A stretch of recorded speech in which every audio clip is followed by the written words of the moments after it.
ഗൃഹ വാസ്തുദോഷം ജാതക ഫലത്തെ സ്വാധീനിക്കുമോ? നമസ്കാരം, എല്ലാവർക്കും നവഗ്രഹ ആസ്ട്രോ റിസർച്ച് സെൻ്ററിൻ്റെ പുതിയൊരു അധ്യായത്തിലേക്ക് സ്വാഗതം.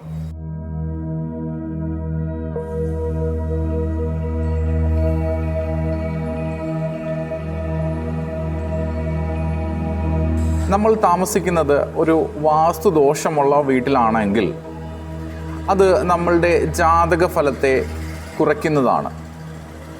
പ്രധാനമായും കണ്ടുവരുന്ന വാസ്തുദോഷങ്ങളായ ദിക്മൂഢദോഷം, അഥവാ വീട് 4 മഹാദിക്കുകളിൽ നിന്നും നിശ്ചിത ഡിഗ്രിയിൽ അനുവദനീയമായ നിശ്ചിത ഡിഗ്രിയിൽ കൂടുതൽ കോൺ ദിക്കുകളിലേക്ക് ചരിയുന്നതിനെയാണ് ദിക്മൂഢദോഷം എന്ന് പറയുന്നത്.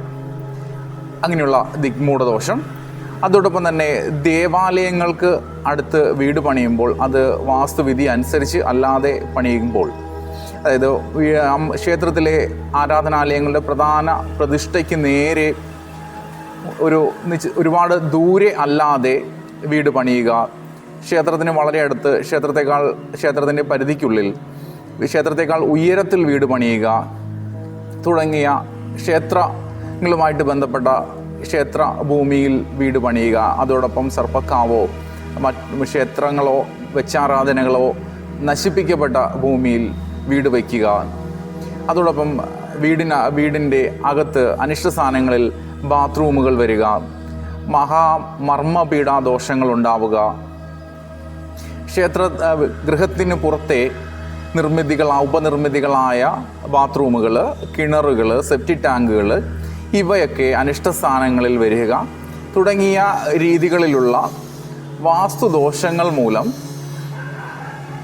കഷ്ടതകൾ അനുഭവിക്കുന്നവരുടെ ജാതകങ്ങൾ പരിശോധിക്കുമ്പോഴാണ് മനസ്സിലാവുന്നത് ജാതക ഫലങ്ങൾ വേണ്ട രീതിയിൽ ഇവർക്ക് അനുഭവവേദ്യമാകുന്നില്ല എന്ന് മനസ്സിലാക്കാൻ സാധിക്കുന്നത്.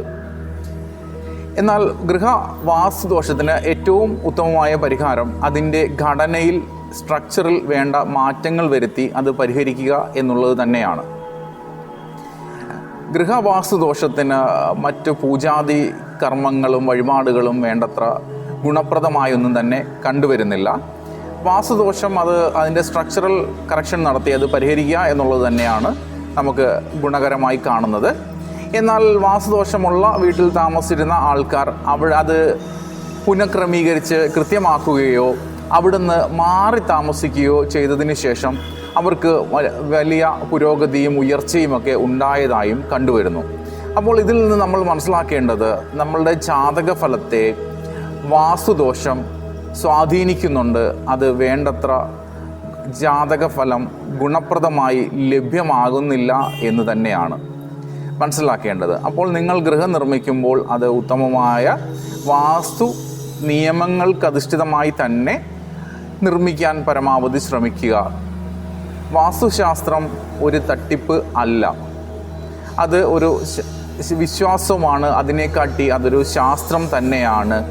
അത് കാലങ്ങളോളം നിലനിൽക്കുന്ന നമ്മളുടെ തലമുറയ്ക്ക് വേണ്ടി നമ്മൾക്ക് ചെയ്യാൻ പറ്റുന്ന ഏറ്റവും നല്ല ഒരു കാര്യം തന്നെയാണ്. വാസ്തുശാസ്ത്ര നിയമങ്ങൾ അനുസരിച്ച് മാത്രം വീടുകൾ പണിയുക. അത് വരും തലമുറയുടെ അല്ലെങ്കിൽ സന്തതി പരമ്പരകളുടെ സൗഭാഗ്യത്തിനും അഭീഷ്ടസിദ്ധികൾക്കും കാരണമായി ഭവിക്കും. എല്ലാവർക്കും ഉപാസനാമൂർത്തികളുടെ അനുഗ്രഹവും കുടുംബപരദേവതകളുടെ കാരുണ്യവും ഉണ്ടാകട്ടെ. അത് അപ്രകാരം ഭവിക്കട്ടെ. നന്ദി.